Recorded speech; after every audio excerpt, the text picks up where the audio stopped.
Hello, my name is Mark, and I am the lead and founding pastor of Lutz Digital Church.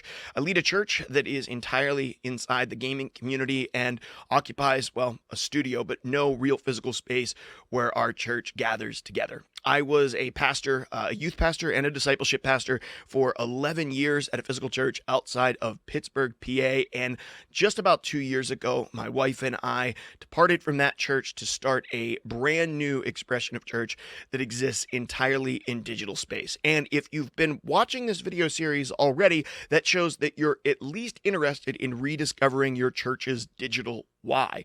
And for many of you, that may be figuring out what you're doing with your live stream after COVID-19, or figuring out what you're going to do with this person who's been coming to your church online but lived 5 states away, and you're simply not really sure what to do with Sally, who lives in Kentucky and can't come to your church physically. So I hope through the video series, you've been able to rediscover your church's digital why.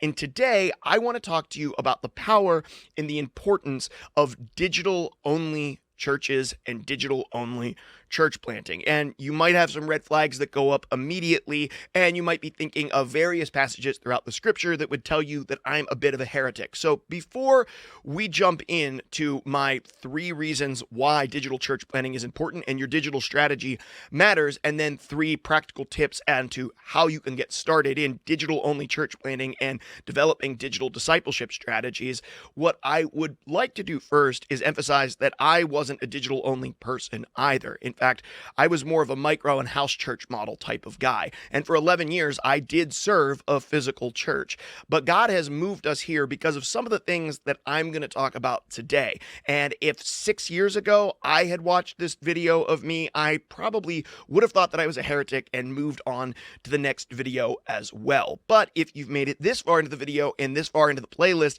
I'm assuming you're at least interested or intrigued enough to hear me out. So let's talk about 3 things as to why you should be considering planting digital-only expressions of church or digital campuses. And then beyond that, let's talk about 3 practical things that you can do to start on that journey now. First, the next generation doesn't use online space as a tool, they live there. The next generation doesn't use online space as a tool, they live there. I'm 34 years old, and I can remember when my house first got dial-up internet, which means I remember what life was like before the internet and afterwards. And if you're watching this video, my guess is you probably understand and remember that as well. I remember having to type my first things on a typewriter. It's what my mother taught me on. I also remember going to the library in middle school and pulling out encyclopedias and being taught how to do research with real books. But by the time I was in high school, all of that had changed because of the internet, and that has revolutionized and changed the world. But if you can remember the internet coming into your life, just realize that the next generations can't. Young millennials and Gen Z have only known a life where there is limitless information at their fingertips. As my daughters, who are currently 5 and 3, are learning about themselves and figuring out who they are, YouTube is creating an algorithm that is also, at the same time, unique to them. The places that they go online are learning about them as they learn about themselves. For my kids, and for many people who are in Gen Z and Alpha and lots of young millennials, the internet isn't a thing that happened to them. It's a force of nature, not unlike the wind. It just is. They can't imagine what life would be like without access to it at their fingertips every day, all the time. And as a product of that reality, they have learned not just to use the internet to research things or find information or get from point A to point B or even post stuff about themselves. They have begun to learn how to live there, establish and build relationships there. There are people inside of our digital church that met their maid of honor or their best man at their wedding for the first time at their wedding, but they had been gaming with them almost every night online for a decade. Those relationships are real because they invested their life in those spaces, and the next generation is doing that in spades. While we see real life friends and online friends, and sometimes don't see our online friends as real or genuine friendships, we just call them online friends or IRL in real life friends, the next generation simply sees that they have friends. They don't differentiate nearly as often as we do. And the world and technology are quickly changing. The days where technology was intrusive to us are fading, and cell phone developers and app developers are making screens that go to the outer edge of your phone to make a seamless digital and physical experience, immersing you and allowing you to hybridly jump between one world and the next. The reality is, the next generation is living in digital space, and for many of them, the only place that they're going to be able to encounter a church is inside the places that they're already living. The second point that I want to make is this: digital expressions of church are not a threat to what you're doing physically. They should align with it. Digital representations of church are not a threat to what you're doing physically. Instead, they should align with it. The reality is, church is not about putting on a service, even though that's often where the majority of our time, energy, and financial resources are put, is performing and putting on the Sunday morning service. The truth about the church is that our mission is to make disciples. And when we allow the mission of the church to be the mission of the church, to make disciples, you'll suddenly realize that digital spaces actually align rather well. A lot of senior pastors that I talk to are intimidated by or don't really want to get invested in digital space simply because they don't understand it. They don't realize or understand how deeply relational and impactful digital relationships have the ability to be. Instead, when we look at the things that are online, what we see is Instagram influencers and viral YouTube videos and celebrity digital pastors, or pastors who are getting lots and lots of views on YouTube and on Instagram. And we think that that type of lifestyle requires maybe a lot of luck and an entirely different skill set and an enormous sink of time, energy, and resources. But instead, what I have found is when the digital church is aligned, just the same as the physical church should be, on making disciples, the exact opposite is true. In fact, all of the same skills that I developed as a pastor at a physical church to build relationships, to disciple people, to counsel people, to meet people where they are, to offer spiritual guidance, to be compassionate and loving and graceful and kind and honest and truthful, and all of the things to spur on and build systems and connect people so that they can follow Jesus more fully with their lives, are the same exact skills that I have been using for the past 2 years as the lead pastor of Lutz Digital Church. Because the reality is, people are people. They're the same whether you're meeting with them in a coffee shop or you're meeting with them across a webcam and a microphone. They have the same fears and the same needs. They're on similar spiritual journeys and stuck in similar spots on that journey. They need help with very similar things, and they're facing very similar obstacles. They have similar hopes, and they have similar fears, and they have similar anxieties and joys, and they celebrate similar things. They're people, just the same as anybody who shows up to a physical church is a person, which is why aligning your digital strategy or your digital church expression or digital campus with your physical church's strategy of making disciples is so vital and important, because otherwise you'll feel like you're competing for resources. And I realize that you might already be thinking that, well, this is all well and good, and sure, I would love our digital presence to be centered around discipleship, but you can't make disciples with people that you can't meet with in person. If I can't hug you or shake your hand, then I can't disciple you. And I would just encourage you to hang in there as we talk about 3 ways that you can start leaning more heavily in to digital space. I'm not going to make a theological statement or even quote a whole bunch of scripture at you, but I will give you 3 ways that you can start experiencing genuine, deep spiritual discipleship happening in entirely digital space. But let me go to the third reason why you should be leaning heavily in to not just digital experiences and the digital expression of your church, but perhaps planting digital churches as well. The third is this: there are people who can only be reached online. Now, this wasn't always the case. The world at one time or another, when people's lives fell apart, assumed that the church held the answers.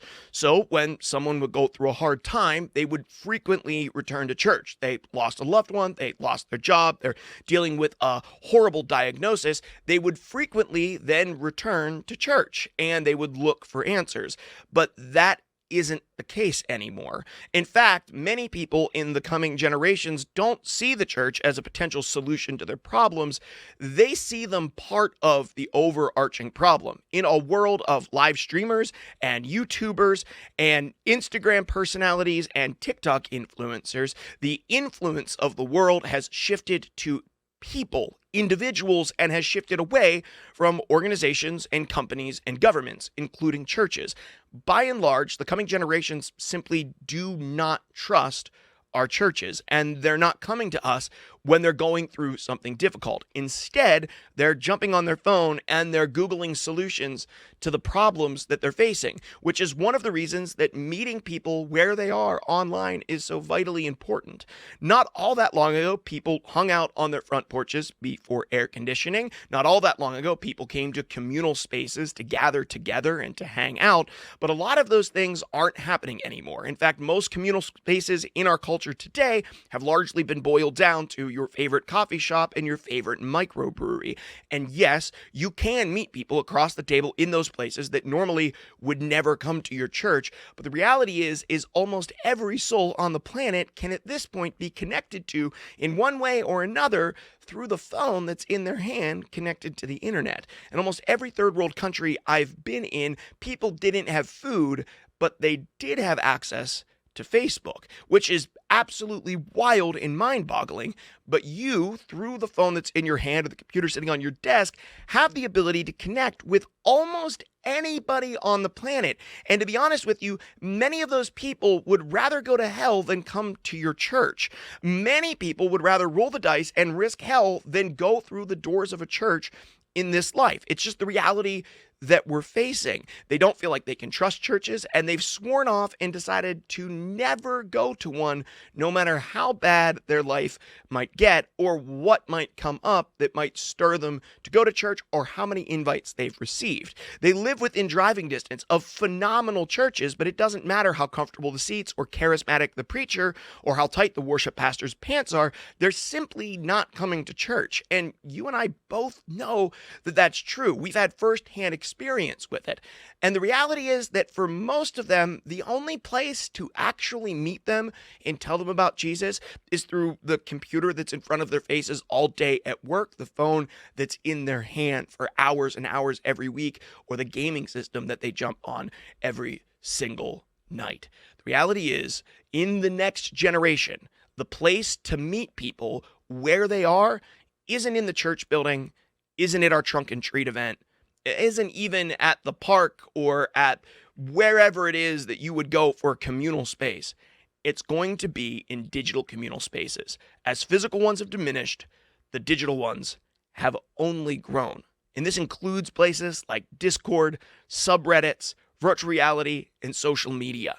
And so I hope that by talking about these 3 reasons why your church's digital engagement matters, it will stir up something in you to want to reach people that aren't just shifting from one church to another, but are genuinely far from God, who've abandoned the church and have no intention of coming back.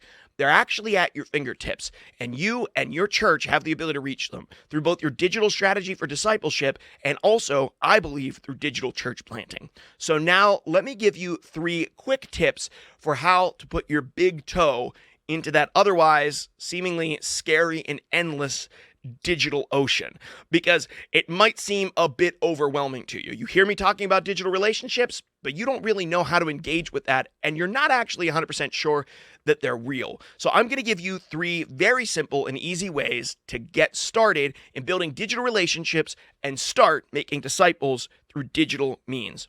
First is this: learn to build digital-only relationships. I realize that might be intimidating to you, or you might think that that's not even possible. Your experience with digital relationships has mostly been the people that you've encountered on Facebook that have liked your posts or reposted them or said something rude to you, or the arguments that you got in over 2020 on social media. I realize that a lot of people's experience with digital relationships has been largely negative. But the truth is, in today's day and age, all of our relationships are some hybrid form of both digital and physical mediums. If you don't believe me, let me give you an example. My parents, let's say we go over to their house for dinner. We live about 45 minutes from them. We grab the kids and we go over for dinner on a Sunday night. And yes, we gather around the table together and eat. But that Wednesday, I'm texting back and forth with my father about a project in our home and about our plans for the upcoming weekend. And then the next day, I FaceTime with my mother so she can see my 2 granddaughters. And then later that weekend, we're back at their house having dinner with them again. well, it's a beautiful representation of a family. And if I told you that, you wouldn't look at it and say, well, the dinner was real and the dinner was real, but everything that happened in between happened over technology, so it's invalid and void. It doesn't exist and it shouldn't be taken seriously. No, in fact, my daughters engaged with their grandmother over FaceTime, which was a beautiful thing and gave them a chance to connect with grandma. My father and I built a stronger relationship through communicating on a house project and making plans for the upcoming weekend. So, why is it that we will give credit to digital means to build relationships if we're able to hug an individual, but we will never give it to them if we're unable to hug them or high five them or shake their hand? You see, digital relationships are not only possible, but they're vital and important in the world that we live in today. And we have to learn how to build relationships with people that, what I like to say, we never get to hug till heaven. So here's my encouragement to you. Start a small group on Zoom full of people from your church that only come to your services online, and don't make plans to meet up with them in person. Just invest in them digitally. Find somebody in your life who doesn't live near you who you can begin discipling one-on-one. Meet with them over a Zoom call or a Discord call or Google Meet once a week and just begin investing your life in them. I promise you that when you see the power of digital relationships, it will be the keys to the kingdom, to understanding digital discipleship, which will also be the keys to understanding and unlocking digital expressions of church and your strategy as a church when it comes to using digital space.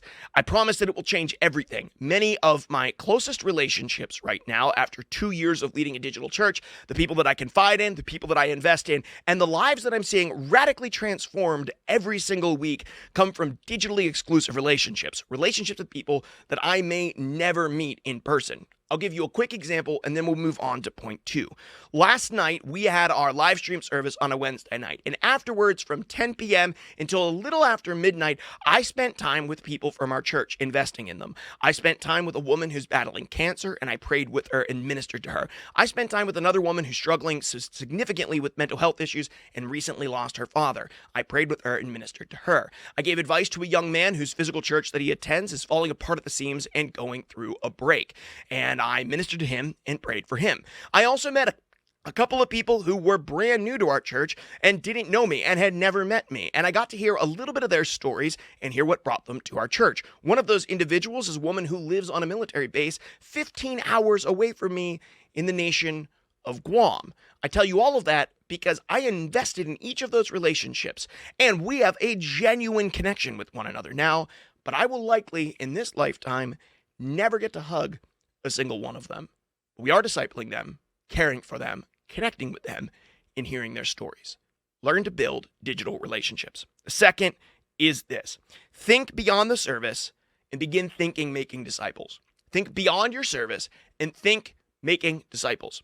The reality is there is a ton of conversation in the church world today about the rise in consumeristic Christianity. We're all worried about the fact that the average American comes to church once every 1.2 times per month or something.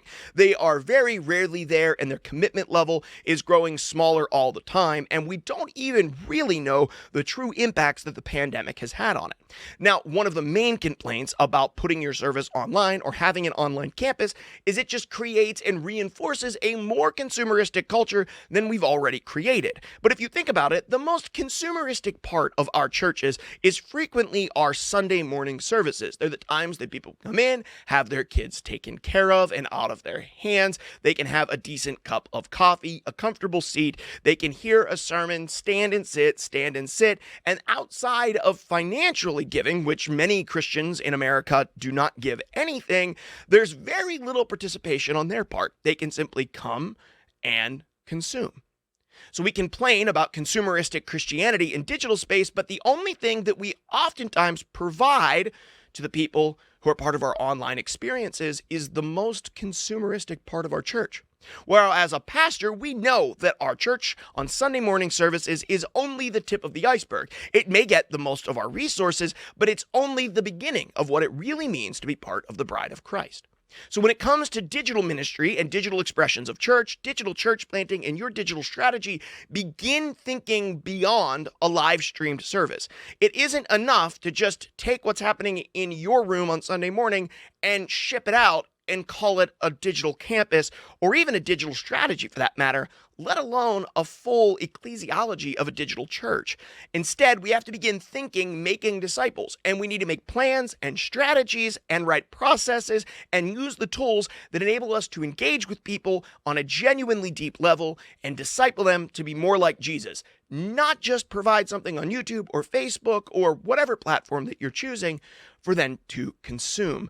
Church is so much more than just what we're doing on Sunday morning, and our online presence needs to mimic that and show it as well. Finally, examine the tools that you're using and make sure that they go beyond your broadcast. There are a ton of digital tools out there that you can use to be able to get your name out there and broadcast your church live to the internet so that anybody can watch it anywhere in the world. And I'm very thankful for many of those tools.